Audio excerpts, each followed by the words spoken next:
Good evening, সবাই কেমন আছেন? আশা করি সবাই খুব ভালো আছেন। তো আজকে আমি 15 মিনিটে চিলি চিকেন করে আপনাদেরকে দেখাবো। তো এত অল্প সময় কিভাবে করছি দেখেন।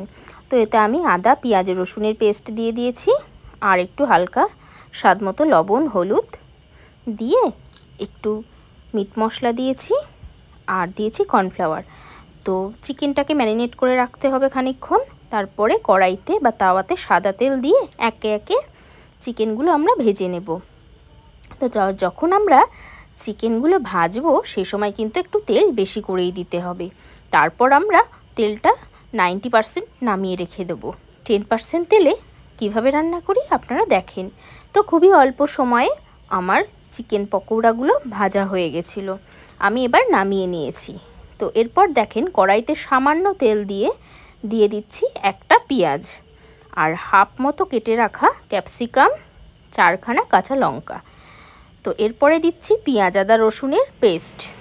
তো এতেও খুবই অল্প পরিমাণে পেঁয়াজ, আদা, রসুন লাগে। একটা পেঁয়াজ, 7-8টা কোয়া রসুন এবং হাফ গিট মতো আদা। তো দিয়ে এবার ভালোভাবে কষাচ্ছি। দিয়ে দিয়েছি 1 চামচ সয়া সস, 1 চামচ চিলি সস এবং 1 চামচ টমেটো সস। তো ভালো করে ফ্রাই করে নেব। আমার পুরো রেসিপিটা কমপ্লিট করতে লেগেছিল জাস্ট 15 মিনিট। কিভাবে আপনারা অল্প চিকেন দিয়ে, অল্প উপকরণ দিয়ে তাড়াতাড়ি চিলি চিকেন বানিয়ে নিতে পারেন আমার এই রেসিপিটা ফুল ফলো করলে দেখতে পাবেন। তো তারপর আমি একটু জল দিয়ে ফোটাতে দিয়ে চিকেন পকোড়াগুলো দিয়ে দিলাম একে একে। এরপরে দিয়ে দেব কর্নফ্লাওয়ার। তো চিকেন পকোড়ার সাথে ভালোভাবে সবজিগুলোকে আমি মিশিয়ে নিয়েছি। তো এইভাবেই সামান্য নাড়াচাড়া করতে করতে আমি দিয়ে দিচ্ছি কর্নফ্লাওয়ার। তো কর্নফ্লাওয়ার দিয়ে ফুটে উঠলে কিন্তু আমরা নামিয়ে নেব।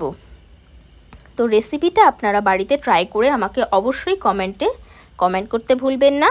আমার এই চিকেন রেসিপিটা আপনাদের কেমন লাগলো? তো বাড়িতে অবশ্যই এরকম কম টাইমে চিলি চিকেন বানিয়ে